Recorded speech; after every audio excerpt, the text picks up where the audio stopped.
Welcome. We are back. Welcome to Shark Coast Tactical Podcast, episode 31. I am here with my homies. I have Omar. Hello. Luke Andrews. What up? And the amazing Dean Carroll. What's going on? In addition, tonight we have special guest Andrew K. from Huxwrx. What's happening? How do you say your last name? It's Kier. The J is silent. Kier. Yep. What is that? It's like Scandinavian. Obviously, yeah. Fucking. How tall are you too? Are you like 6'5"? 6'3". You're a big dude. I am a big dude. He's a big dude. I noticed that because I'm a small dude. So we brought Andrew. Andrew is an interesting guy. He's our Huxwrx rep, and we have a pretty good relationship with Huxwrx, but we wanted to bring him in to talk about Huxwrx stuff. But Andrew has a neat perspective on the firearms industry. We'll talk about that in a second. But first, Omar really, really wanted to talk about the Trump Gaza troll meme, troll video. It's the fucking craziest thing I've ever seen. Why is it the craziest thing you've ever seen? Did you see the video? I did. There's bearded women belly dancing in it. Were they bearded? Yeah. Oh, that's fucking mean. And then giant golden statues of big old Donnie. So it's obviously the AI videos that get put out. I don't know who's doing them. It's not Trump though. Definitely not. But do you know what I'm talking about? Because there was one with fucking Obama like banging chicks he was banging like 3 of the Democrat leaders on the beach, including guys. Yeah, he's having fun with it. No, sure. It's that guy who did that video. So he didn't do that video. That's that guy, that creator who did it, and he just took it and he's like, "Ooh, this is fucking gold," and put it up. How do we commission that guy to do one? Okay, Will fighting a shark? Or... No. I don't want to be that known. But what do you think of it, Omer? I just because you're a big Trump fan, aren't you? Kinda. I would say so. Okay. I have been since 2015. I mean, it's interesting because you are an immigrant. Yeah. Like you're an immigrant and you're getting your citizenship when? The 16th? 6th. So the 6th. So like in a week. Yeah. Oh, and we're doing like this big pizza party for you. It's going to be great. I'm very excited. We should get them to do red, white, and blue pizza. Does everybody know? The production guys, do they all know they're getting a fucking $3,000 pizza party? I didn't know it was that much. Oh, it's expensive. Thanks, Will. Yeah. But yeah, no, I immigrated here under Trump's administration, and then I'm finally finishing the process under Trump. Like it's a unique, interesting perspective because I don't think anybody here, except maybe Eric, like knows an immigrant, like who really knows one. I mean, do you know Andrew K? Well, I'm from Plant City, so. I mean, do you know anybody who's immigrated to the United States and who's gotten citizenship, Luke? Not really, no. Dean? One person. Oh, fucking Dean's got it. One person. It's a girl from Jamaica. God damn it, Dean. Sorry. I'm done with so anytime I ask Dean something I'll bring in something like because we play the same video games or do some of the same stuff, I'll come and say, "Hey Dean, I fucking did this." And he's like, "Oh yeah, I did that 2 years ago." Really? Yeah. Every fucking time. No. Dean's already done it. He already knows the person. And of course, no one here. Yeah. My ex-girlfriend, she's from Jamaica. I helped her get her citizenship, right? No, it wasn't my ex-girlfriend. It was your ex-lover? No, older brother. His ex-wife. Oh, his ex-wife. No, but as my point is I don't think many people really know immigrants that are actively seeking citizenship. Yeah. And I don't think that, and definitely, so it's interesting that you've actually achieved citizenship as long as you pass your test, right? Yeah. Like you could fail. No, I could not fail. No. Oh, you can't fail? I quizzed him the other day and... No, can you fail though? If you come in drunk and you're like, oh, I can't remember anything. Even drunk, I've tried. Anyone he's saying. There's a chance you can fail, is what he's asking. Well, yeah, there's a chance you can fail, and then you have to kind of restart the final step of it and get another interview for it. But I have been doing practice tests since I came to this country, so. You know, the crazy thing to me is people who are immigrating the right way into the United States, they know more about history and anything that goes along with the United States than a regular person in school. Because you don't take it for granted. Yep. You didn't have it. I had the liberties that are given here. I feel like I have a special appreciation of them, because it was exactly what I was lacking from. Yeah, that's what I'm talking about. Like, so with Trump trolling the world with the Gaza video, how does that make you feel as an immigrant? You are of Muslim descent. I mean, you're not Muslim, but like you have family members who are like. Do you feel any connection to that part? Absolutely not. No. Does it piss you off at all, or do you think it's funny? Not. I think it's fucking hilarious. I just think it's crazy. It is crazy. He posted that video, especially with all the, I mean, it is very Trump-like to have all of this backlash and then moving towards it instead of trying to back away from it. Because throughout his whole election, throughout all of the last 4 years and all that, the number one thing was about, I would say the mainstream view was all anti-Israel stuff, except for people in the government. And ever since Trump announced that he intends to take over Gaza and own it and all that. We're going to own Gaza. The backlash has been insane, and I almost expected him to kind of back away from it because of how much backlash he was getting, but it is very Trump-like to fucking face it head first and start trolling. It just, the video itself, not even the context around the video, just that video itself is the thing that's fucking crazy to me. Yeah. The giant golden statues of him littered all over with gift shops selling golden statues, that might be a little far, especially with, again, the whole rhetoric being like, oh, Trump's trying to be a king, Trump's trying to do all that.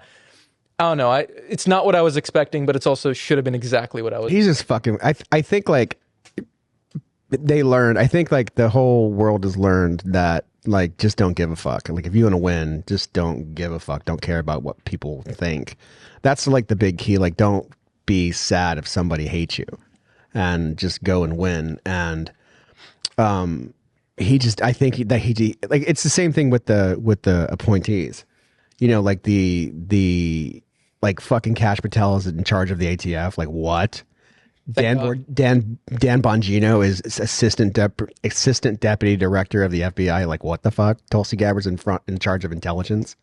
It's like that's not the people. I think the winning formula is just don't give a fuck and do what you think is right.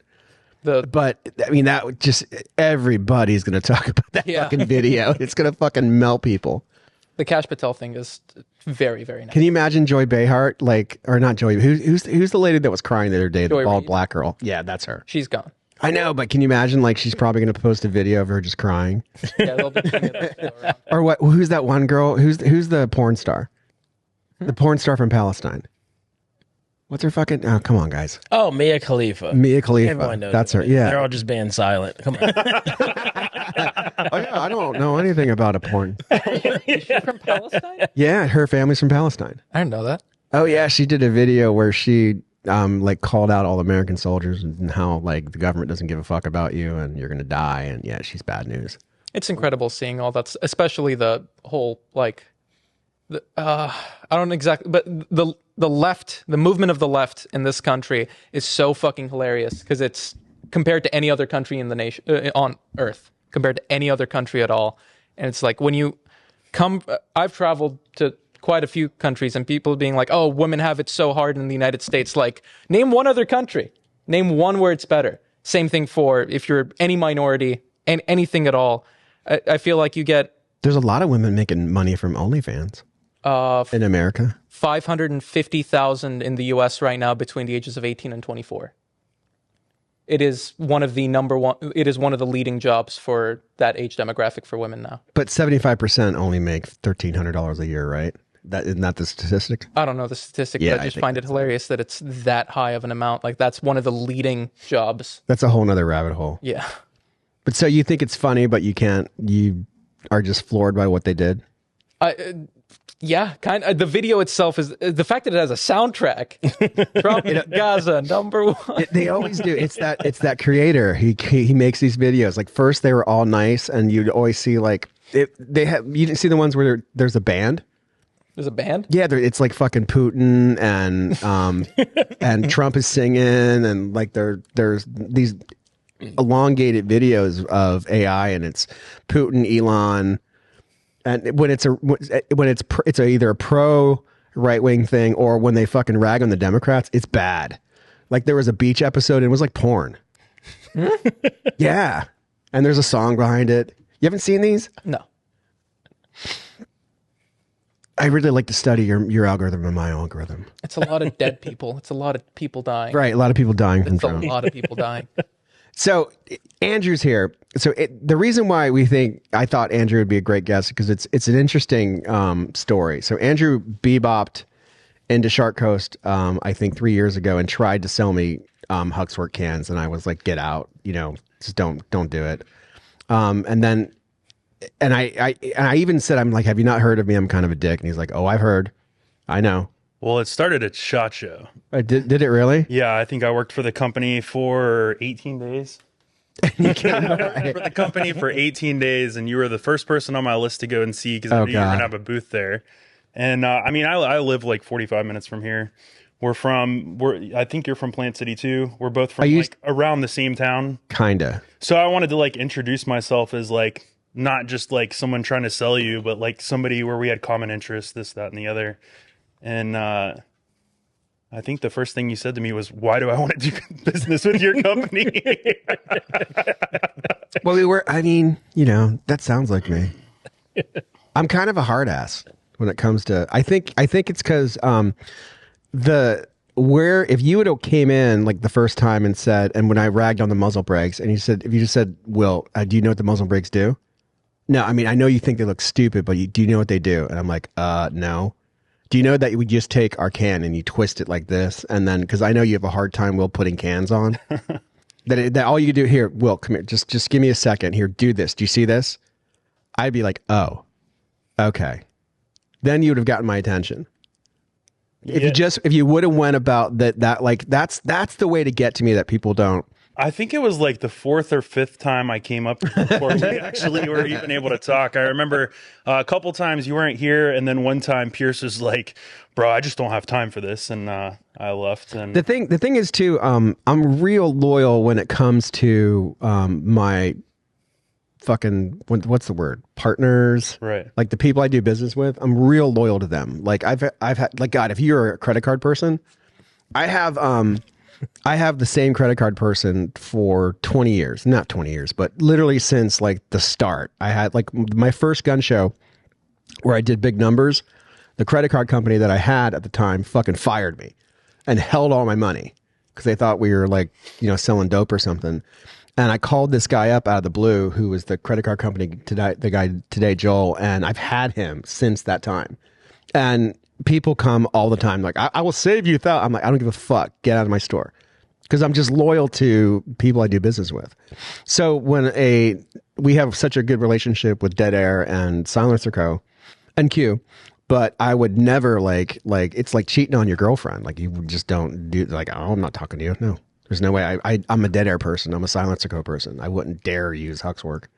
Yeah, so it's kind of like that too. I think at the time we brought something to the market that nobody else really had, and we kind of filled that gap. I mean, it was before everybody else was trying to chase our technology, doing their version, which is low back pressure, and to be able to bring the flow through in, it was kind of something that everybody else was missing. So I think we kind of filled in a little bit of a gap. So is OSS or Huxwrx, did they obviously they had to have because you guys copyrighted the word flow through. Yeah, so we trademarked flow through. Can you talk about that for a second? So people can't say flow through. No, that's our trademarked terminology. Is there a story behind it or anything? Because it's a real touchy subject. Like no suppressor company, like they won't even say flow through inside of a store. Well, I mean, it's something that we invented. We came to market with the first low back pressure can as OSS. Okay. And I mean, if you're the first person to do something, you want to trademark it, you want to patent it, you want to do whatever you can to protect your intellectual property. But why is everybody scared of saying it? I would just be like, fuck just because it's trademarked. I wouldn't give a shit.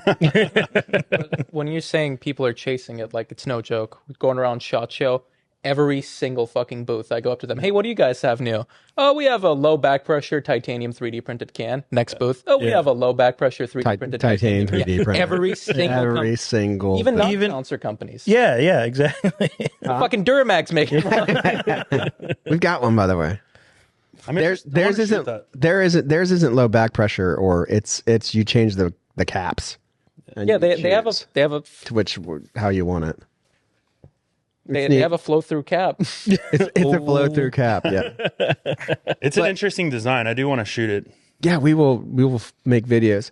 So, but Andrew's got an interesting story because what he did was he kind of took a really interesting route. Like he was just a regular dude and got into guns and liked guns, and then kind of like was entrepreneurial about it and got his own FFL, formed his own company, became an 07 Type 2, which is a person who can build machine guns for demo purposes only, of course.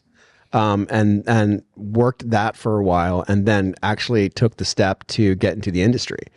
And instead of going the traditional route where he would join a rep group or join a gun shop, he joined Huxwrx, which is the hot suppressor company of the past couple years, and it's a real interesting kind of story. Yeah, so it is funny. It's crazy how like you literally just contacted your boss, the guy who has the Punisher logo on his wallet. Oh man, I'm gonna get a call over that. Yeah, yep. He's got a Punisher logo on his wallet, right? No, I saw it one time. Yep. His voice is already his voices are always fucked up, and he has the Punisher logo on his. Yeah. So he had open heart surgery, and they kind of clipped one of his. Oh, is that what it is? Yeah, they clipped one of his vocal cords. I thought he always just can't talk. Yes. He's always No. Yeah, no, they paralyzed one of his vocal cords. Oh, so he can't do that. He can't talk ever. No, he can. It's just It's always going to be like this. And it's actually gotten a little bit Gotten better. Oh, hopefully. fuck, I'm sorry, dude. Shout out to Daryl. We love you. Oh God. But yeah, so my story. Send me 100 more cans. Okay, I'm sorry. Let's talk some more crap and get a bigger. Yeah, so my story. I worked for completely out of the firearms industry. I worked for my family in a wholesale produce company for like 12 years. I went to work every morning. I woke up at 3 o'clock in the morning to be at work at 4 a.m., worked till about 2, 5-6 days a week. And I kind of found this passion for firearms. Through movies, video games. How was that? I don't play video games, but movies. I mean, I liked seeing cool guns in movies, and just like iconic stuff that was neat. And then my best friend Floyd really kind of got me into guns. At the time, I didn't really have a lot of money. Is that the skinny kid who comes around here with you? No, that's Josh. Floyd's one of my best friends. He's like my brother. He bought me my first AR kit. It was a PSA. It was like $300. It was trash. And we built it one night, and he always had these cool guns. He had like a FN57 pistol in 2006, and I thought that was the coolest thing. And then he always had like these neat things, and so he bought me my first PSA kit. We built it, and I kind of just found like a new addiction. Just started building guns, buying guns, whatever I could. And I worked for my family, like I said, like 12 years, and just grinding every day, early in the morning, selling produce. And I started buying like gun parts, like rare stuff. I've always been really good at sales. I mean, I could sell anything to anybody, I feel like. And I would find all these rare gun parts. I was selling them on Gunbroker. I was making a pretty good bit of money doing it. And I was like, I feel like I could do this full time. Did you sell this fake machine gun to the guy in the Navy? No. Is that you? No, definitely not. Do you know about that, Dean? No. There's a guy who, did something kind of like, so Andrew's explaining like he would find interesting parts and stuff that he would get for inexpensive, and then he would flip it on Gunbroker and make a profit. Mm-hmm. And a guy in the Navy, I forget his name, he was doing this kind of the same exact thing. And in the process of getting his FFL, or I think he had one, and he got replica machine guns, a replica machine gun and a replica grenade launcher, like what's it called, the Mike something? What 40 Mike? Yeah, 40 Mike, and he had like a replica one. And when the ATF like audited him, they knew that it was fake, and they just fucking busted him and said it was real. They put him in jail for 12 years. Whoa. He's in jail right now, trying to get out. For over fake replica. Yeah, how do you not see these things? You just see dead. I heard it was parts kits. Like it was. No. It was not. No, they were demilled parts kits still, but they're replicas. They're not machine guns. Okay. It's just like that fake RPG up there. I did Allegedly. read an article about a guy that was stealing stuff that was supposed to be destroyed and then selling it, and it was like huge quantities. No. This is like a nice Navy. Like you'll find it. I would really like just to get your phone one day and go through your phone, A lot of dead people. and then you go through. A lot of Like I have a lot of chicks kissing. That's like the new thing. Like chicks are kissing in my feed. I don't like look at them, but I'm like, get away. Well, you look at them. That's why they pop up. I do not look at them.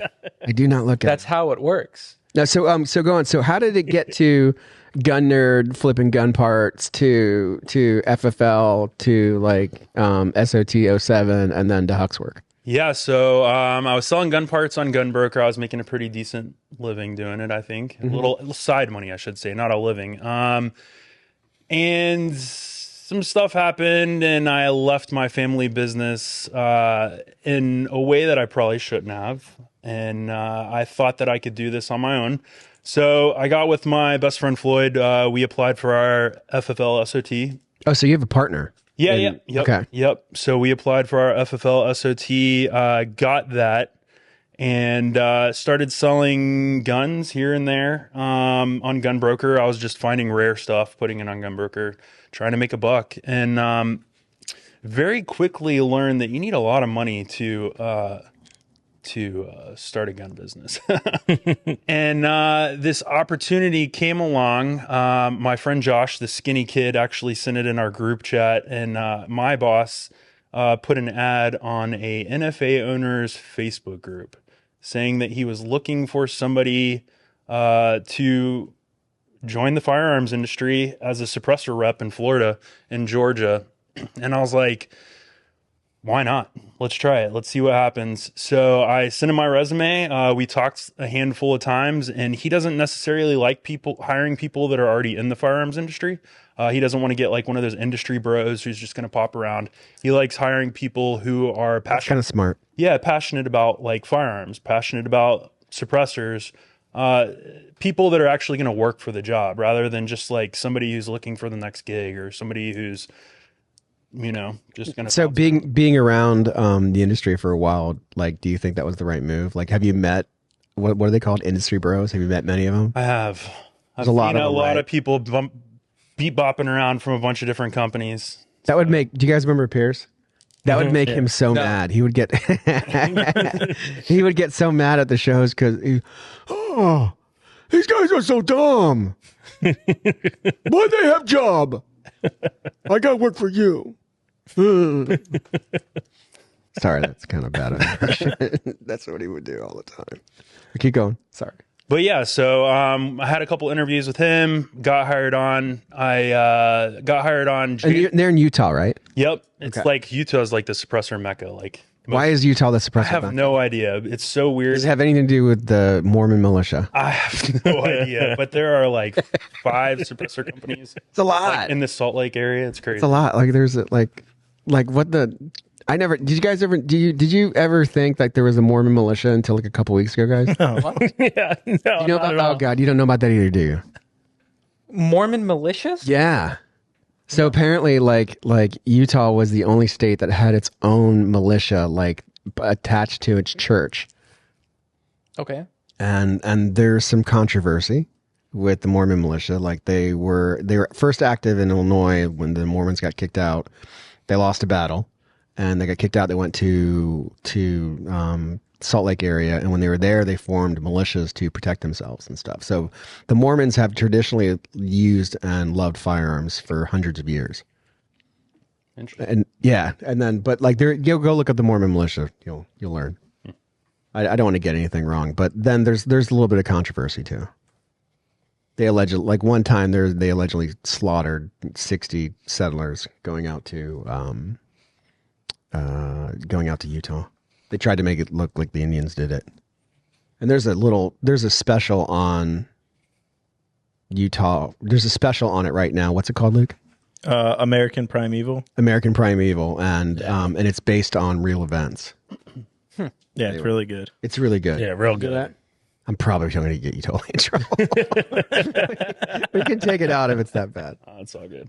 But yeah, so how do you like, so you just telecommute from, like, you don't go to the home office at all? Yeah, I go a couple times a year. So I got hired on January 1st of, what year are we in? 25. So it was 22. And 10 days later, I flew out to Utah, learned as much as I could in like a 3-day period. And like a week and a half after that, I was at SHOT Show. That's crazy. My first SHOT Show. And then on the 21st day of working there, I met you.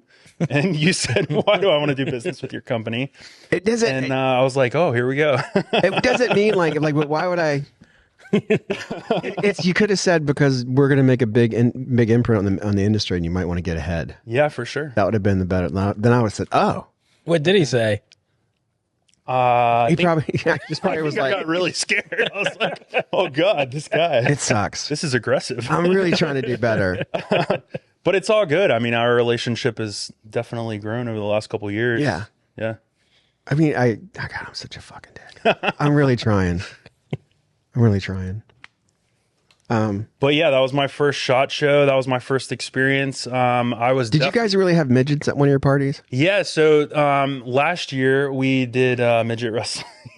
Right. So explain that to the folks at home, what a SHOT Show midget wrestling party is. Well, it wasn't just midget wrestling. We had night vision beer pong. We had night vision beer pong. Yeah, night vision airsoft. I think we did. We had a band. We had midget wrestling. And it was at a like a haunted swingers hotel, right? There's a little bit of stigma behind the hotel that we had it at. Did it have another name, like Fuck Palace? No, it was. It was. I can't remember what's the name of that place. I don't know. But Omar heard of legendary Fuck Palace last podcast, and maybe it was your hotel. No, it was the hotel that we had it at had some stigma from like a long time ago, where it used to be a brothel. So it really was a Fuck Palace. Yeah, and then they turned it into like a boutique style hotel after that. So it was not a brothel whenever we were there. But no kids are allowed there, right? I'm not sure. I mean, there's no kids allowed there. I never looked it up. Oh, you told me last year. Maybe you told me last year. You're like, no kids are allowed. And man, I think it's like a swingers place. That's what you said. Well, there's some things we don't talk about. You said, I think we're gonna have midgets. It's gonna be really cool, man. You want to come? And I'm like, oh yeah, I'll come. And then I never came. But yeah, our last year's party was pretty wild. If I would have known you weren't having one this year, I probably would have came. But it's all right. SHOT Show is a stressful time for me. I can't. It's really hard for me to even do anything else besides just get dinner and go back. Where do you see Huxwrx? Like, so like when you got there, did they say, did your boss was like, look, you're right on the cusp of us kind of relaunching our brand of Huxwrx? I mean, you're gonna get here on the ground floor of like us really making an imprint in the industry? Because when you came on 3 years ago, it wasn't there, and then now it's boom. So I think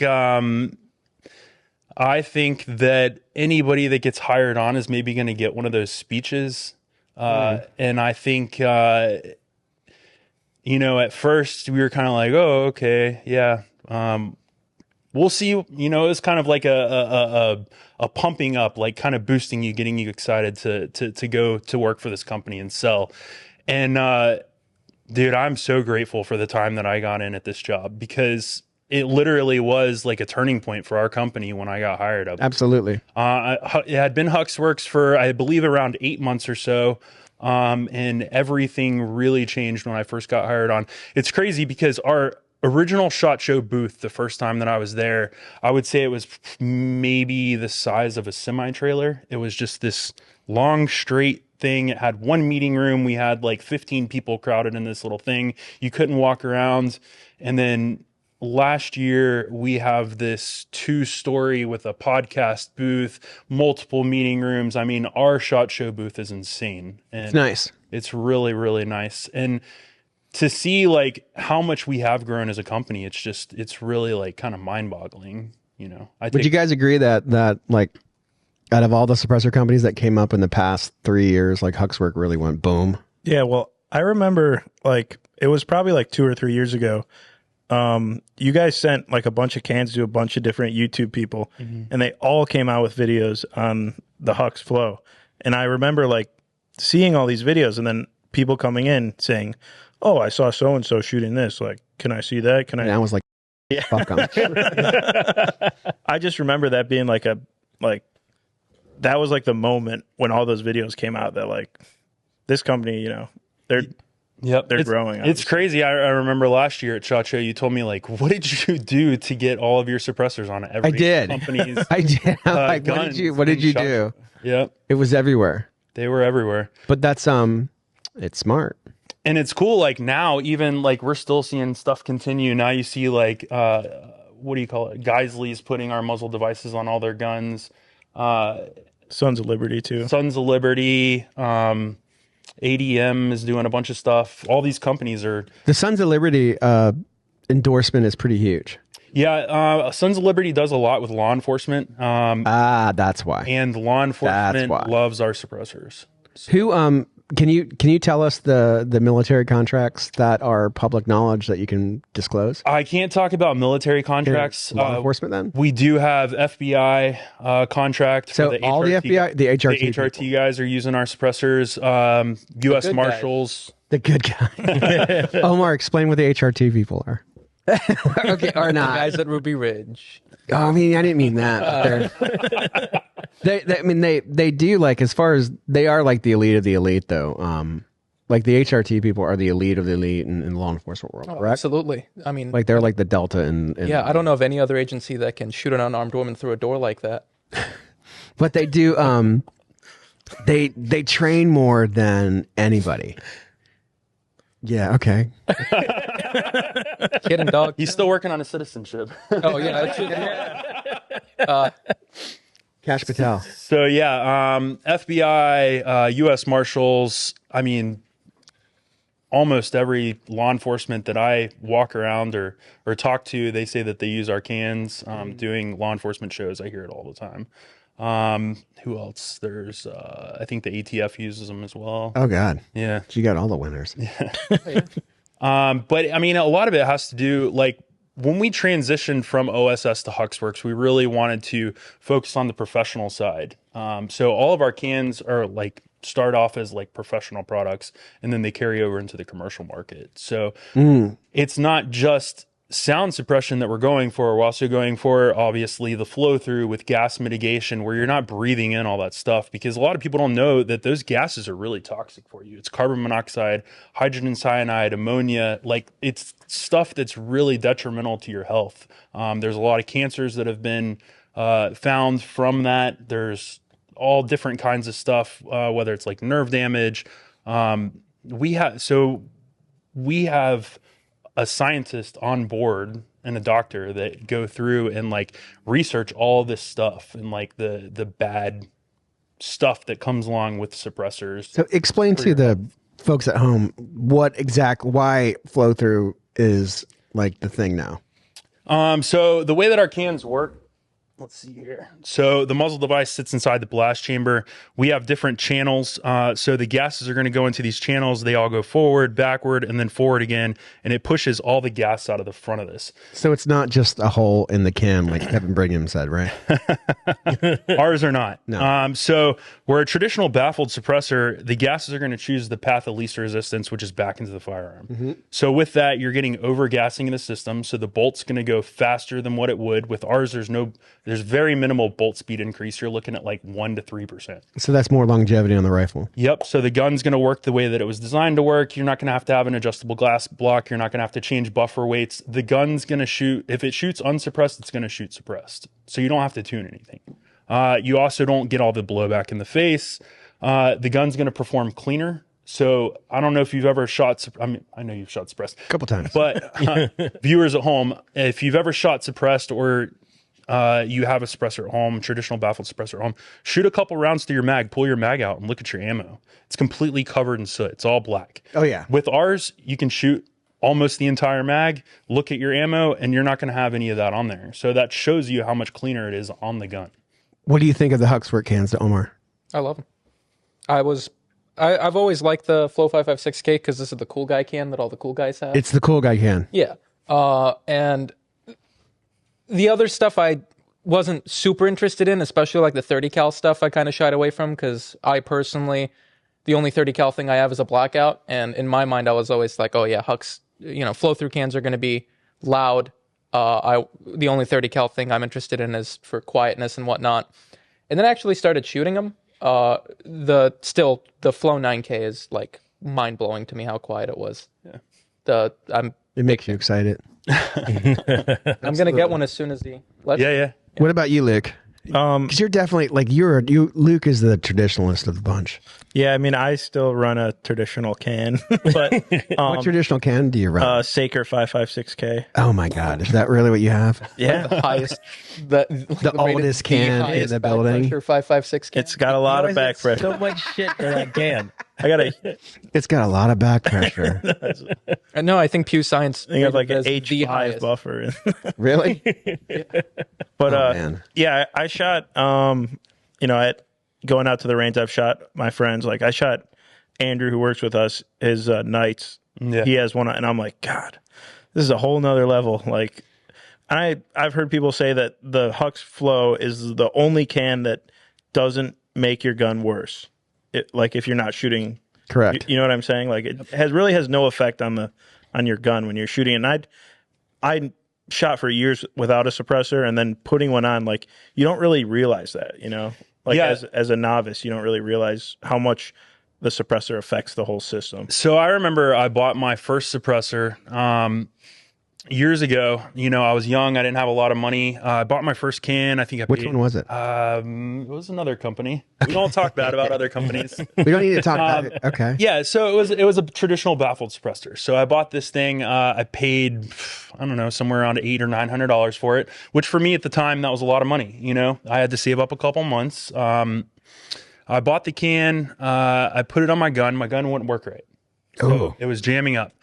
And then I had to figure that out. And it was time because, obviously I can't go in my backyard and shoot a 5.56 gun. So I had to go to the range, spend time at the range, spend money on ammo, spend money on parts to try and tune this thing. And I finally got it to run right. Mm-hmm. I'm a lefty. Oh, I didn't know that. Yep, I'm a lefty. So I shoot this gun, this short-barreled AR, and it was miserable. Because I'm getting all the gas in my face, and I'm like, fuck, I just spent like $900 on this can. I spent another $150, $200 tuning this gun to get it right. I spent $200 on a tax stamp, and this is absolutely miserable.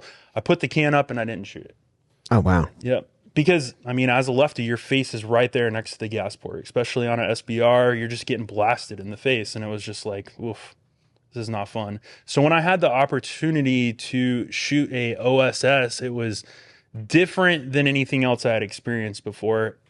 And at the time, they were pretty expensive for me. They were heavy, they were big. And then I got the opportunity to come work for Huxwrx, and pretty much everything had changed at that point. We came out with the Flow 556K. It's smaller, it's more compact, it's lighter weight, but it still has all those flow through technologies where I wasn't getting the gas in the face. I didn't have to tune the gun, and I'm a real big believer in our product, mostly because I am left-handed, and I tell people all the time when I'm doing demos, that's the secret. I'm like, shoot this gun left-handed. I don't even think I could. Sure, if I had to, but I don't think I could. Dean, and you didn't get a Huxwrx 22 when you bought your 22 can, did you? No. What did you get? You get a Sandman, or did Dead you? Air, KGM. Yeah, I'm sorry. Yeah, did you order the 22 from KGM or? Yeah, and the Dead Air. We got the Dead Air and the KGM. Wouldn't listen to me. I don't need flow through. You don't need flow through. It was going on a bolt gun. There's no reason for it. Yeah, but you're gonna use, and you use subsonic ammo. Why? I don't. Because it goes further. Oh, for a 22. Yeah. Oh, you don't need to because it's a bolt gun. Yeah. So it'll use whatever. Yeah. Yeah, I get it. So I went with the KGM. So let me ask you something. So when you came in with the 22 can the first time, like you called me, you called me and said, "Hey, this is coming out. It's going to be a real big deal." And I'm like, "All right, yeah, whatever." and then you brought it here, and then immediately like we go back and test it, and we put subsonic ammo in it, and it doesn't work. And then you explained to us and then we were like, "Fuck, man, it doesn't work." And you're like, "No, it doesn't. Try it without it." So then we tried it without it. We're like, "Oh, okay." And then so we had them for a bit, and then it kind of dawned on me. I'm like, "Wait a minute, you don't need subsonic ammo.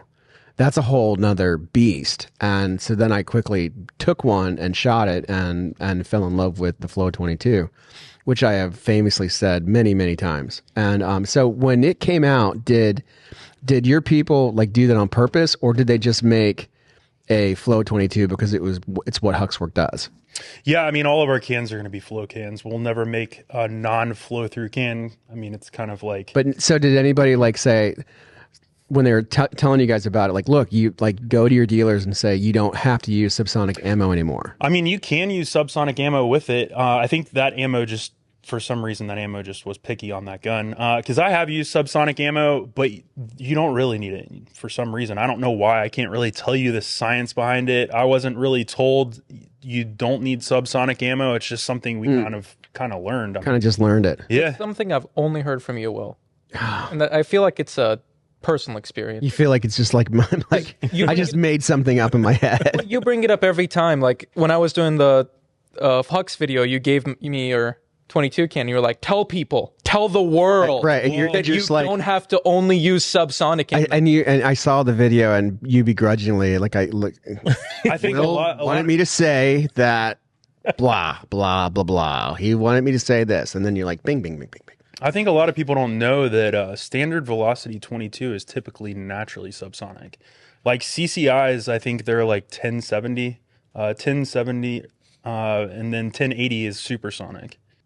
So the difference, so I have it's not that unique of a perspective, but my perspective of it is of a gun shop owner, and having to be. So I'm also the buyer, and I'm also the customer service person. I'm also I'm the last line of defense when it comes to making people happy or pissing them off, and I do a lot of both, and always over the years, and I also shoot a bunch, and so over the years, having one day to go shoot. And so if I go shoot, I come here, because everything's locked up here. I come here, I get my guns, I figure out what I'm going to shoot. And then how many times over the years where I'm like, all right, I want to shoot 22. And I'm like, fuck, I don't have subsonic ammo. And because everything that I've ever tried to shoot with my cans, whether it be a Sparrow, a mask, some fucking other fuckness, like something that I got for free or whatever, like the PTP cans, the AAC cans, I couldn't use regular ammo, and so you'd always have to use subsonic ammo. So I would have to. And I remember when ammo was scarce, like fuck, there was no subsonic 22 ammo, and so to me, and then you could never ever use the big buckets of shit either. Like when people buy 22 cans, they want to be able to take the federal it never ends ammo bucket for $100 of like 10 million 22 rounds. They want to take that to the range and go shoot it. And you can't really do that with other 22 suppressors. I mean, allegedly, like I've heard you can do it with the B&T, but I've tried it with the Dead Air mask. I've tried it with the, and I'd love to have a test. Maybe we should do that. Sure, yeah, because I don't have that issue at all. At all. I only shoot one kind of 22 ammo. Yeah, but you don't have the issue with the TX22. Like the TX22 came out, and like before the TX22 came out, like all handguns did not function that way, and they still don't to this day. Like that's the one handgun that seems to work with all 22 ammo with 22 cans. Like back in the day, the go-to was the M&P 22 can, or the M&P 22 handgun, the 10 round little itty bitty one. That was like the go-to one, and then you had like you would try to use the Walther, but the Walther would jam. Sometimes it would work, and I do have a Walther back there, and it only works with subsonic ammo. It does not work with anything else. And then like the Ruger SR22, if you have the threaded one, or the God forbid the Mark IVs. God forbid on the Mark IV.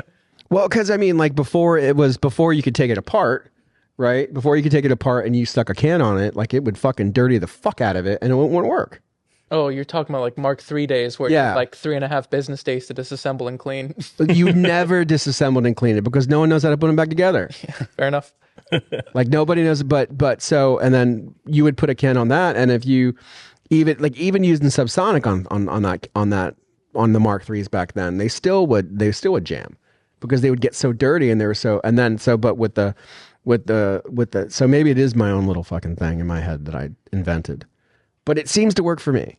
Good. I know for a fact that I cannot use anything but subsonic on my 1022. on my 1022. I can't use it, and I've never been able to use it successfully on anything else. That 1022, Oh, you just think it's the Well- it's the Tavco stock, isn't it? it is the Tavco It's the Tavco stock. It 100% fucks the up all the Tavco ammo. stock. Anyway, I mean, I'm happy with them. Like, I think like I'm happy with it. I'd love to have a test where we pull out all the ammo. We take 4 or 5 22 cans. Like, all right, let's fucking try it. That'd be fun. We could make a video, right? Yeah. So do the suppressor companies like each other? Yeah, I mean, I don't have any beef. Would you agree with that, Omar? From my experience, yeah. I mean, there are a few suppressor companies. Look at Luke. There's a few suppressor companies that I've seen lately going back and forth, but I mean, I get along with everybody. I mean, I have other people's suppressors. I have friends that work at other people's. I'm not asking do the reps from the suppressor companies get along with everybody. I'm saying do the suppressor companies have it out for each other? Some of them do. I mean, there is the first thing that I got to when I got the SHOT Show. The first thing I had a guy who is the upper echelon of a suppressor company come up to me. He's like, "Hey, did you hear this?" And I said, "What?" And it was and they're like, and he showed me the post of Otter Creek Fucking Otter Creek. cutting apart the Q can. He's like, "Did you see this?" And I'm like, "I don't even know what that is." He's like, "This is the Q can cut in half by the Otter Creek people." And I'm like, Holy shit, it looks like a can. I didn't understand. And I don't follow that page, and I do now. And he's like, it got 800 comments in 3 minutes. And I'm like, I don't. And then I heard more how all the suppressor companies are always not the reps. Because if you ask any of the reps, whether it's Dead Air, Silencer Co., Hux, any of the reps, like they'll just say like that guy's weird, but other than that, like everybody loves everybody, but not what you see on the internet. From what I see, it's always the smaller companies that beef.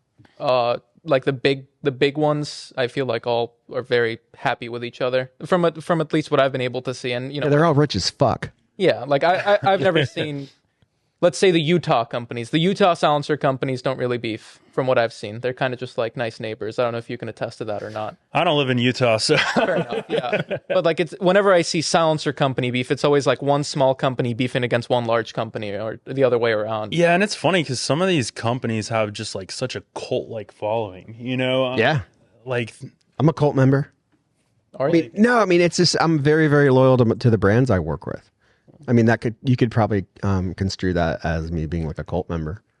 I mean, I'm definitely like culty when it comes to Dead Air and the 22 Hux suppressor. I'm definitely culty on that. Do you think it has anything to do with like you can't really sell a suppressor, so when people buy them, you know what I'm saying? You kind of have it for life. So like That's a really they good point. buy a suppressor and then And they're it's a like, relationship for life. you know, yeah, That's a good point. like yeah, it's like I them have to be right. defending the decision that they Yeah. made. Exactly. You know, Yeah. and it's crazy. Like some of these Facebook groups and different Reddit chats and whatever. It's like some of these things these dudes say. It's like they'll die for this company, yeah. and I'm like, bro, I'm not that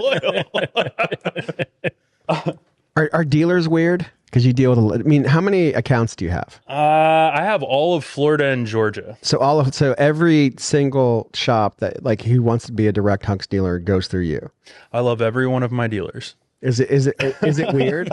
It is weird. I mean, you have some shops that beef with other shops. Oh, yeah. And you're kind of in the middle of that. And then you have some dealers that are, you know, that don't want to give you the time of day. And then, you know, they find out about the product and then they love you after that. Yeah. But I mean, it's cool. Like I'm a relationship person. I like meeting people. I like talking to people, and it's all about sales too. I mean, like if you're in sales, you have to find a common interest with the people that you're selling to, you know? And, I like to think I'm a pretty personable guy. I like to think that I'm a pretty friendly guy, and, I pretty much get along with everybody. So It's I mean, I'm a big relationship person. You know, I had so I have somebody we buy parts from, and for whatever reason, like we looked at our back orders, and it was a lot of back orders, and we didn't need anything from the back orders, and so I emailed him and canceled him.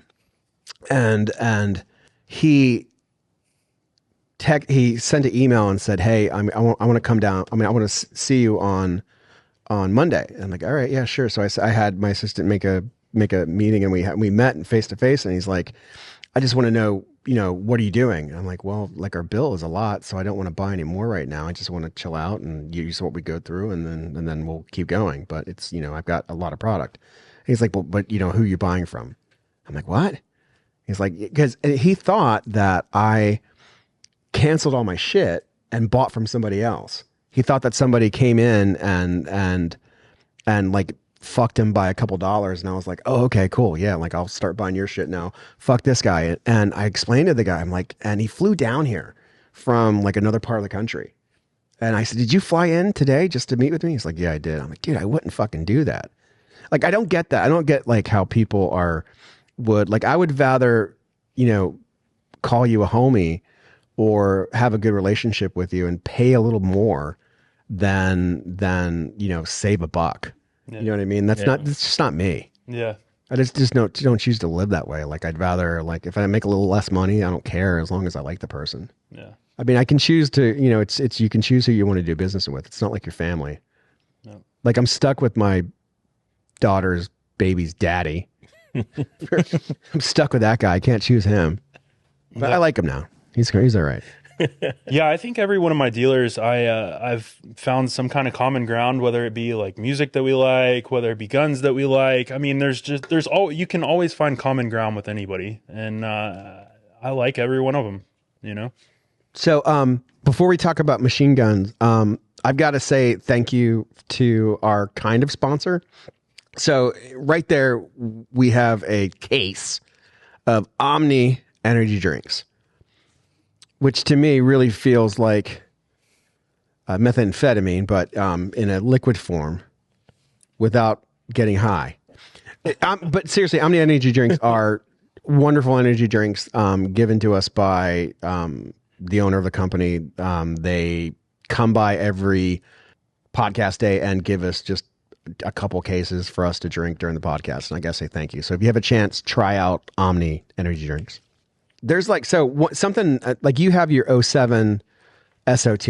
Yeah, so I have a manufacturer's 07 Type 2. Yep, I have a manufacturer's license for... Which means that you can build what? Machine guns for demo purposes. Machine guns for demo purposes. Yep. And like that's like a subculture of people that, like an old school subculture of people in the gun industry are these 07 Type 2s. Like you have guys who work out of offices or warehouses or little places, and that's just kind of what they do. And they have like machine guns. Yeah. What's your favorite? I like this guy right here. I'm a big AK guy, but this is a Mark 18 style gun, 10.3 inch barrel. Why do you like this so much? I love it because it shoots really nice. It's super soft. The suppressor, really kind of tops it off. I'm not getting all the gas in the face. Oh, this is what I like the most about it. I got you one of those, didn't I? Yeah, you did. So explain what that is. It's a Knight's Armament foregrip that was chopped down by this guy named Bob Malone. Shout out Bob Malone. Bob Malone. Yep. Send me some. So I love this gun. It's super lightweight. It's small. It's compact. It suppresses well. You're not getting super gassed. Do you guys see that? So, Yeah, it looks nice. So there's a dude named Bob Malone that gets the Knight's broom handles and cuts them. yeah, so he shortens them down, like that. rethreads them, and then he also makes And if he finds out you're like selling them to people, he'll block you, right?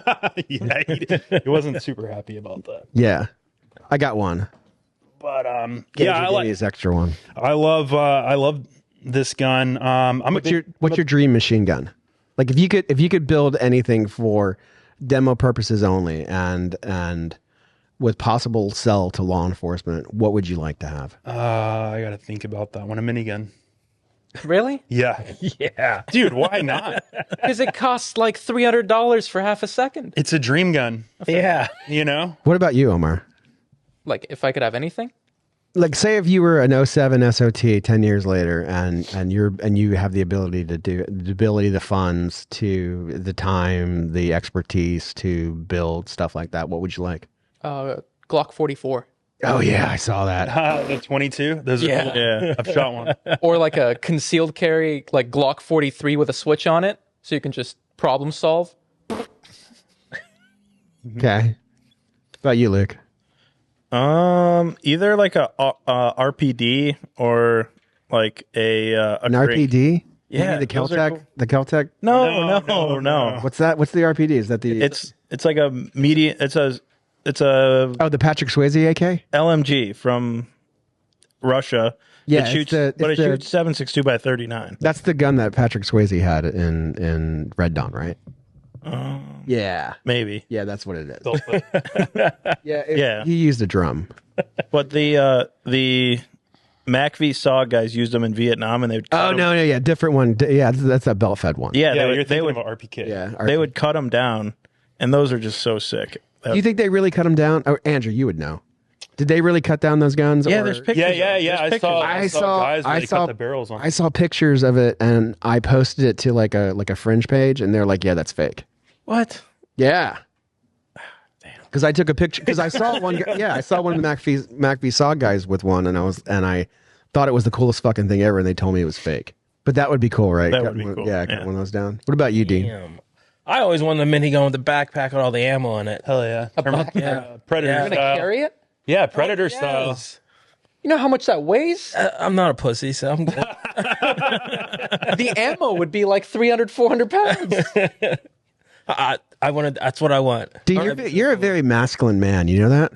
I hope so. Like you're really into your machismo and your masculineness. We guys, I'm just me. 2 miniguns, a light machine gun, and I said a 22 pistol. Yeah, you're just kind of gay. I mean, I'm just sugar. I'm just thinking cost of ammo. Like I could afford full auto No, this is a 22. dream. Who gives a fuck about the cost? yeah. Have you ever shot a full auto pistol? Yeah, it's not nice. No. It was 9mm. I'm hoping the 22 is nicer. I do have a VZ61 and 32 ACP. That gun's pretty cool. It's That's pretty cool, except getting the ammo. crazy fast. It suppresses really. I remember you asked me about my ammo connector. Like, hey, Yeah. do you think you do 32 ACP? And I said, I don't know if you can get the brass. It's expensive. That was, back in the day, like that was like one of the guns you could make money off of at the gun shows. Like if you could get, like I bought those from Davidson's. Like if you could get a couple of them, you could make, like $2 a piece on them. They're like that cool back in the day. There was, what we're talking about, Omer? Mm-hmm. And they were so fucking cool. And I wish I would have kept one. And now I don't have nothing. They were so fucking cool. There's a guy at SHOT Show that's coming out with new ones. He's like 3D printing or something, the lower, and they're putting them on parts kits, and they're only like $600, I think. I don't know. I don't know how good they'll be, but They're cool. I That's just kinda wish I cool. could find Why a wouldn't drum you, for one. out of all that, like, why didn't you say, hey, Will, there's a guy who has I just saw easy this like scorpion I saw it like for 2 weeks sale for ago. 600.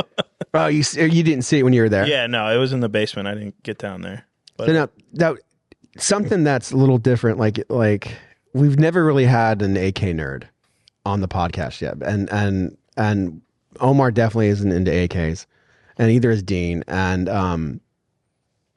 although Luke likes AKs, he's not really like part of the AK nerd culture, if you know what I'm talking about. Yeah, he doesn't start screaming at people. They have like a part. Exactly. Like, do you know what I'm talking about, Omar? Like AK people, and you're kind of like an AK nerd. Yeah, big AK guy. Yeah, you're like an AK nerd, just like Alex from Q. Well, I guess we had Alex from Q, but we never talked about his AK nerdiness. Yeah, I actually got into AKs from a mutual friend, Ray. Ray Singular. Yeah. He sold me my first AK. Oh, he would always tell me about his AK collection, and I'd be like, all right, well, let me buy one. He's like, no. I'll tell you when I'm ready. Yeah, he sold me a Polytech Spiker. I got one of those. Yep, super cool pre-ban. That was my first AK. I went out and How'd you afford that as your first AK? I saved up money for like 3 months. Yeah, I was like, What was it, like 3K? I think I paid $2,400. That's good. Yeah, they're 24, 3. I paid 28 for mine. Dealer cost. Yeah, I bought multiple guns from Ray. I think I bought about 4 or 5 guns from Ray. Yeah, he's never sold me one. Super cool guy. There's this guy, we should have him on fucking the podcast. Yeah. He's a legend. So there's a guy named Ray Singler who's like a legend in the firearms community in Manatee, Sarasota area. He used to own Gator Tire until he sold it. And he's a real big firearms aficionado. And he likes AKs and has like all the cool shit. Yeah. Comes in here sometimes. He's a great guy. OG. So he got you into AKs. But like, so you would, like, if you go to Clash Bash, like the guys out there are a little different. Clash Bash is like AK wild. people are a little. Explain how AK people are different. Oh, they're just weird, bro. I mean, that's the only way to explain it. I mean, like, What would you say about that, Omar? 100% agree. yeah. No, like every other niche subculture of guns is, I'm not going to say like fully accepting or anything, but at least like if you're cloning something, they understand that you don't have the original fucking part. I don't know. Clone guys are weird too, bro. Yeah, but And I say this because I'm both. I'm a cloner and an AK guy. You're weird.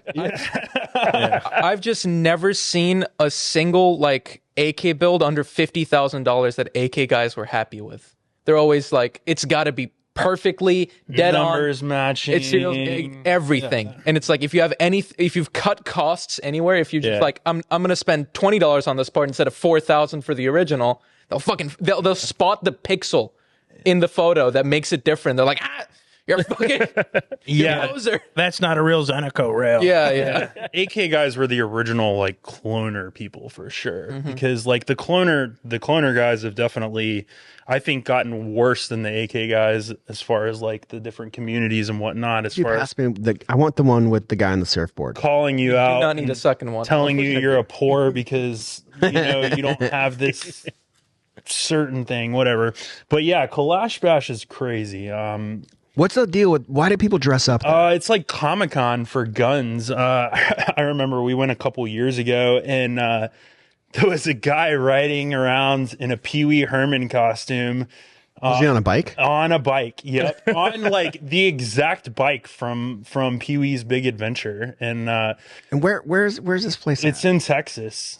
Yeah. Where in Texas? Like in Austin? I don't think it's in Austin. I can't remember. It's in the middle of nowhere. Do you know about this, Dean? No, I'm new to It's this. like Oh, so it's wild. I think so. Picture like the gathering of the Juggalos. Oh yeah, for sure. It's like the gathering of the Juggalos, but a gun show Yeah. that's focused on AK competition, right? Yeah, there was a guy dressed up as, what's that movie, that Arnold Schwarzenegger movie from the 80s, or Fifth Element? The one where, It's not Arnold Schwarzenegger. who was it? That's Bruce Willis. Bruce Willis, that's right. So there was a guy walking around and he had like the 3 titties, you know what I'm talking about? Total Recall. And like, Total Recall. I'm sorry, yeah. So he's in a full-on like leotard with like the fake, and it's like the middle of summer. It's like 110 degrees. These guys are walking around in full Star Wars costumes. It's crazy, bro. Were people like trying to like, and then probably I bet there were like AK weirdos like touching the titties, right? Oh, dude, it was nuts. And then they had a big party that night. Like there was, I want to say it was like a Slipknot cover band. So like these guys have been in these costumes the entire day. It's 100 degrees outside, and then they go to this concert after. So it's like Comic-Con, the gathering of Versus the Juggalos, Yeah, and like a gun show, Yeah. focused on AK. Oh, wow. and stuff. it's wild. That sounds wild. Maybe we should send you guys next year. I'll go. Luke wants to go. Do you have a like a AK that you really want, like a dream Grail AK? Like, I have all of mine except for that. I want that one that he got in the back. Yeah, it ain't happening. He's got a Arsenal Sega SGL whatever. Yeah, I have an 545. Arsenal Ishivek. I have a full auto crank in 7.62x39. I have a 545 crank. I have the closest thing you're going to get to an AK-12 that's in full auto. That thing's cool. So I pretty much have just about everything that I want. I do want to get a couple more Chinese AKs just for the collectibility factor. What's your AK dream gun, Luke? right now it's a 5.56 Polytech pre-ban. Oh, that's cool. Yeah, Expensive mags. yeah, but it's cheaper ammo. Yeah. Can you use the Arsenal mags? Will they fit? I don't think they I will. don't think so. No. Yeah. And what do you think of the present fad or the theme of Palmetto making 5.56 AKs? I think it's necessary. Like 7.62x39 is drying up. The import bans have, Not for long. yeah, maybe not for long. But I mean, AKs were like the thing. You could go buy one for like $400 and get a case of ammo for $100, maybe even less than that, and shoot, into trash. And that was the thing. And it was cool. But now it's like AKs were $400 in 2008. yeah. Yeah, so I remember that. Not anytime soon. That Well, I'm not saying recently. I'm just saying like you could get cheap AKs and cheap ammo, and now the ammo is more expensive than 5.56. So why not get a 5.56? And it'll shoot steel too. So, but you can't get steel ammo. I'd like an Achilles Velociraptor if it wasn't $6,000. Seen that thing? Do you guys know when like steel ammo became real big? Yeah. So my friend Kara, who owns High Point, did that. So so when the firearms industry got a little bit of a lull, like Kara works for High Point, and she got the idea where she wanted to import fucking steel ammo. And at the time, nobody was importing like ammo the way it was. Like you had Tula coming in. Through the Century people and through other people, but there was a whole there was no 9, not like you see. I mean, you saw a little bit in Walmart and stuff, but so Kara went to Russia and fucking met those guys and met the division of a company called Belome and started trucking in all the steel ammo and did it like a gangster for years, and then fucking they invaded Ukraine and nothing, and that's where all of our ammo went. Yeah. I remember that night when they released that they're going to do sanctions.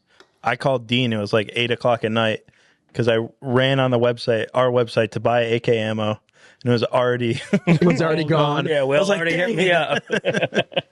You know, it really sucks. We got in, I think, either 1 or 2 pallets of 5.45. Oof.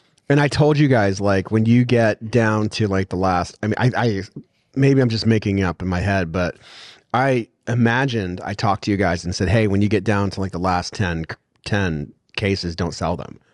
And you guys sold all the 2 pallets of 5.45 ammo. 5.45 is my favorite caliber. Absolutely. Do you guys think 5.45 is dead now? No. It's still out there. I mean, you can still find it. Certain expensive. Places. It's expensive. Every once in a while, you get lucky, though. I bought, I think, about 1,200 rounds of 5.45 not too long ago for $400. Damn. Yeah. Where? Some gun show in Lakeland. I had a buddy that was there, and he called me. He's You took advantage of some drunk guy? I didn't take advantage. I had a friend who was You had a friend take advantage? Yeah. And he's like, hey, this guy has a bunch of 5.45. Do you want it? I was like, yeah, bring it. Yeah, you probably found some old guy who didn't know what he had, and you're like, I'll give. He probably wanted $600 for it. Like, I got $400, buddy, right now. I told him 3.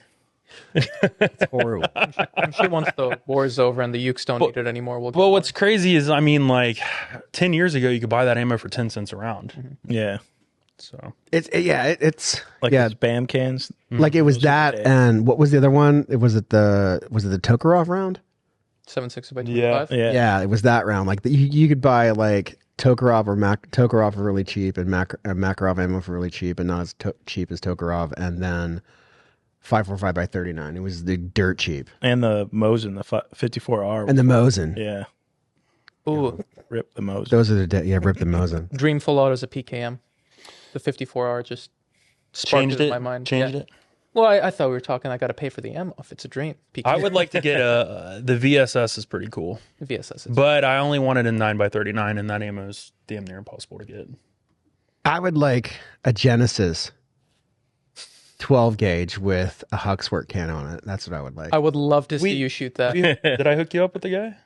Kinda. Did he reach out to you? He did. He reached out to us and we had a good conversation. And he's like, "Yeah, we're not going to forget about you." And then I never heard from him again. We'll make that work. Yeah, I filled out a bunch of information, sent all our information, and he's like, "Well, what do you want?" I'm like, "I want 5 of those things." He's like, "Just that?" "Yep, 5." And I said, and he's like, "What?" And he picked a color, and I said, "If I pick the color other than black, it's going to take longer, right?" He's like, "Yep." I said, "No, black, 5 of them." He's like, "Okay, you want those?" "Yep, that's it." Never heard from him again. I'll see what we can do. Yeah, you got to help me. But, So we have people who want them. yeah, I have one of those that's a machine gun as well. Yeah, I want that. That thing is, it's fun. It's fun. It's fun. Why did you when you got that, you told me you took your new girlfriend at the time out to shoot it, and you put slugs in it for her? Yeah, well, I had. You guys hear this? Tell the guys what you did to your new I girlfriend. bought a collection of ammo from some guy who passed away. I bought it from his wife, and he was really into 3-inch slugs. he was into shotguns, and I had this big Tupperware container full of like just random ass ammo. So she really wanted to shoot the Genesis, and it was before it was a machine gun, and there may have been a couple rounds of bird shot followed by a 3-inch Magnum slug. And my girlfriend is very slender and petite. She's very muscular. She's super big into working out. But for a female to shoot a 3-inch Magnum slug, Why did you do that? I mean, why not? Because you're into pain. Next time we went shooting, I asked her what she wanted me to bring, and she said the Genesis. Okay. So she loves that thing. Does she know to this day that you did that? Yeah, I told her. So you did it she on could tell. purpose. Yeah, he did it on purpose. Oh, Yeah, he put. So have you shot? Fuck, of course you've shot. yeah. I just Yeah. said, "Here, try this," and I got it on video, and she was smiling. bird shot, boom! Like you could have broke her fucking shoulder blade, dude. She liked it. Can you imagine? And what about like so you've got your machine gun nerd, AK nerd, Huxwrx red, but you're also clone nerd. I like clone stuff. I mean, clone stuff's crazy expensive. I mean, like I said, when I first, But no, you're a clone nerd. Like you cloned. yeah. You my cloned Mark the V12. You 18 cleaned the V12, right? Is that what it's called? the which one? What's the AK that they use in the field out there? The AK-12. The AK-12. Yep. So you have a clone AK-12. You have a clone Mark 18. Mark 18. Department of Energy before Palmetto State came out with theirs. I did one of nice. those. That Fucking gun's love that super thing. cool. What is that? That's cool. So it's a Colt 9mm SMG gun. And they made it with like I want to say it's like an 8-inch barrel. Wait, and you also have you've got the gun, like you made a gun from Black Hawk Down with the original. Yeah, that's laser the Mark, on it. That's the Mark 18 with the Okay. Pec 2. Yep.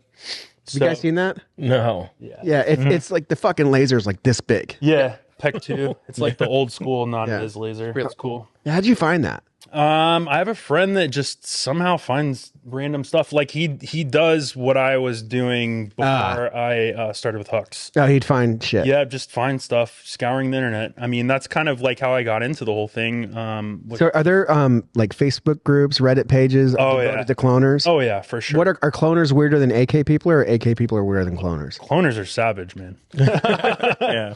I mean, if you put like the wrong dated part on there, I mean, they're just destroying you. Really? Calling you a poor. It's just a whole subculture. I mean, the gun industry has turned into this whole thing. If you're not doing certain things this way, then you're poor, and whatever. Dude, I can't believe it.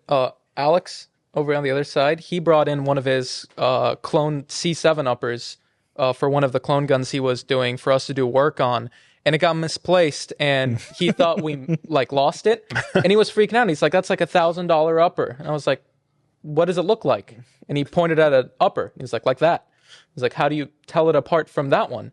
And he showed the tiniest fucking marking. And he's like, "Well, it's like that on this one, and it's like that on the other ones."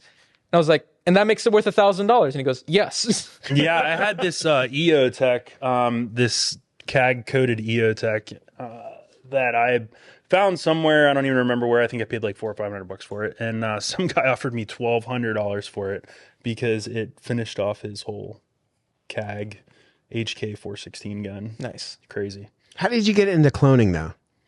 Like, did it? Because I never got into it. I really wanted a Mark 18 that was like Dean, I think military. are we old? What is it, Dean? Yeah, I think it's an old thing. Are you think is it we're old, or is it just we're dorks? I'm gonna go with old. Even like Luke's not a cloner, but he's kind of weird, right? I mean, I have Luke wants to. I he have wants to. Oh no, he's got shit too. I've got some stuff, but it's not. If I You're were a to cheap say cloner. it was a clone, people would kill me. Yeah. But I like my carry handles. I like my 10.5 carry handle. See, and that's pretty okay. It's okay to spend $150 on an H&R upper instead of $1,500 on a Colt one. Yeah, but I think it's the thrill of the hunt. Yeah, for a lot of people. I mean, that's the thing for me is like you're just finding their correct parts. Like that Department of Energy gun that I built, like the handguard. I actually found like one of the real Department of Energy handguards. I don't even remember what I paid for it. And then I found My brother-in-law works for the Department of Energy. I found the hydraulic buffer for it. I mean, it was like a 2-year process to finally find all the right parts for it. Wow. It's crazy. yeah. So you are a cloner dork. Yeah. You are cloner nerd. Yeah. But you are cloner nerd. You are AK nerd. Yeah. I like guns. I mean, it's respectable. It's an interesting thing. Do you have any clones that you're building now, or Oh, God. you got in the? I don't know. I've kind of put like most of my projects on hold for a little while. I started getting into night vision and lasers, and Yeah. dude, it's just a wormhole, man. Everything's so expensive. We opened an account with Licentia Arms this week. You know who they are? I do not. They're L3 Harris. They're L3 Harris authorized distributors, and they have like the ability to have. I mean, it's just like another. You can't get L3 Harris fucking nods inside of a store unless you work through somebody. Yeah. And so like that, so we get to have those. But everybody talked about how like they're inexpensive. L3 Harris is not inexpensive. It's more money than the EOTechs. It's a lot of money. I still remember when you thought they were the same company. You came to me and you were like, hey, I found that L3 company you were talking about. And then you show me an EOTech night vision. And I'm like, that's Nah, that's not it. I mean, but it's like L3, like, anyway, so we'll bring them in. It's pretty cool. Like, we have access now to, like packs and all the good stuff. It'll be really cool. Yeah, night vision's cool, but man, it's just like you have to find the time to use it. Yeah. So I've been playing video games on Friday, so it's kind of eating into my night vision time, but I'm going to probably jump back out there. Speaking of which, how does that thing perform flash-wise? So if I'm going to shoot this at night, I'm going to go with the 5.56K. That's a stainless steel can, so it's not going to spark as much as the titanium. But as far as the front end, it's got a flash hider built into the front. 5.56K is like the ultimate Cool for night vision, in my opinion. So that's what I typically use. You like how you like, what do you run? The jumbo shrimp and what else do you run at night? Jumbo shrimp primarily on my main rifle, and I love everything about that can until I shot it at night, and it's the titanium sparking thing. Yeah. And that's not a fault of the can, just a material that it's built off of. And you noticed it? Does it? Oh yeah, 100%. Especially like the first round out, I don't know if it was just a particularly spicy round, but it like blacked out my PVS 14. Did it really? Yeah. It does that. I don't know if it's just my PVS specifically, but if I shoot something with a really short barrel, like even the bodyguard will completely turn it off for a second. And the jumbo shrimp was the first round sparked really bad. And afterwards it's manageable now, but it's very noticeable, especially if you're, trying to stay sneaky beaky at very big flash on.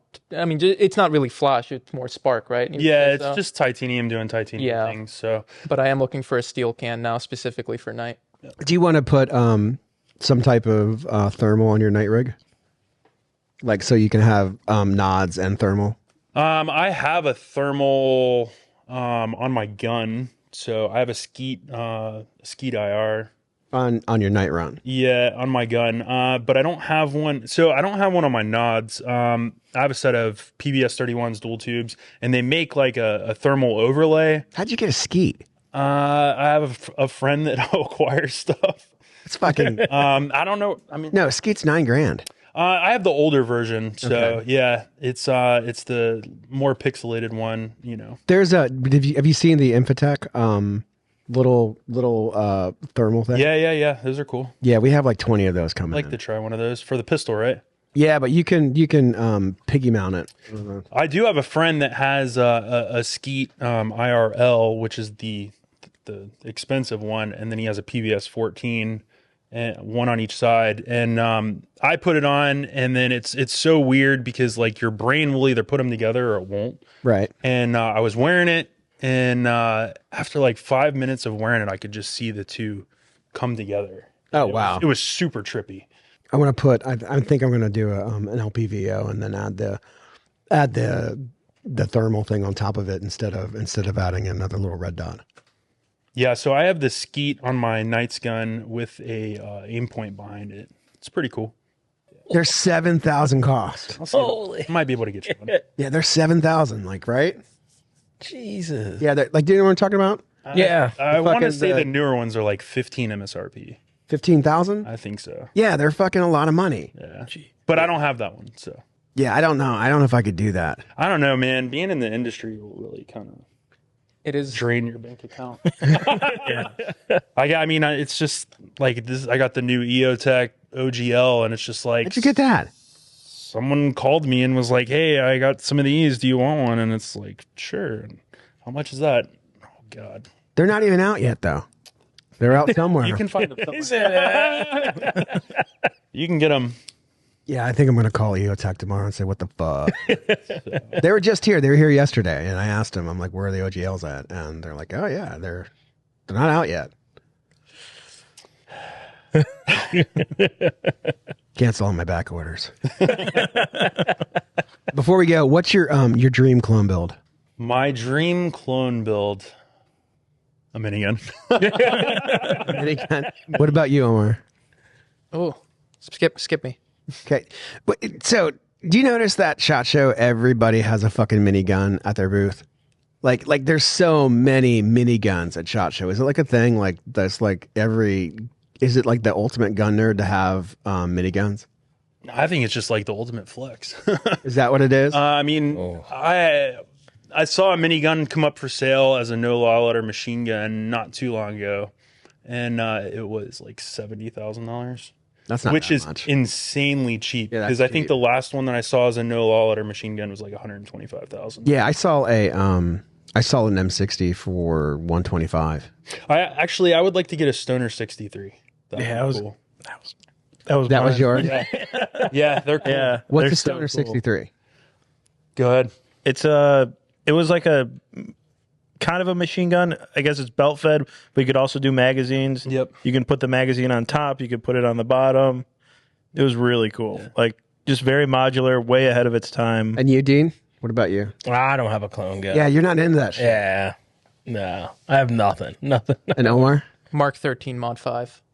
Which is what? It's They're the- folks at home. It's the bolt action that takes the Accuracy International chassis. Chris that Kyle gun. Yeah, Yeah. looks like the op.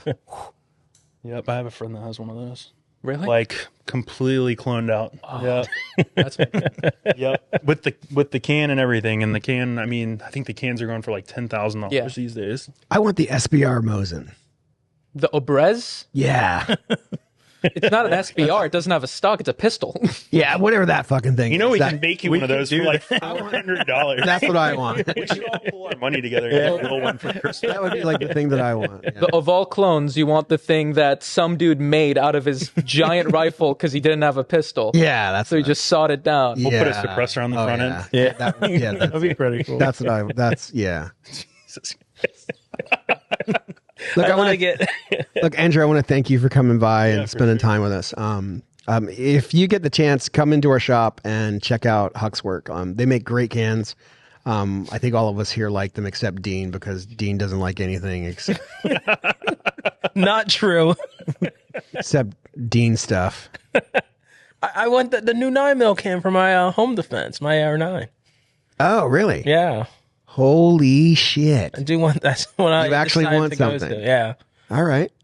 I think everybody here likes Huxwrx cans. I think what we really like to do is we'd like to get you out and do another day of content with you and Eric and Omar, maybe some of the guys, and really test out the 5.56 cans, the 7.62 cans, like get all of them and Yeah. really do some extended content. And we just thank you for coming by. If you get the chance, smash the like button. Like our other pages, give us a little support. Throw a comment in if you think we suck or if you think we're good. And we do this to help promote our business here in Sarasota, Florida on Bee Ridge Road.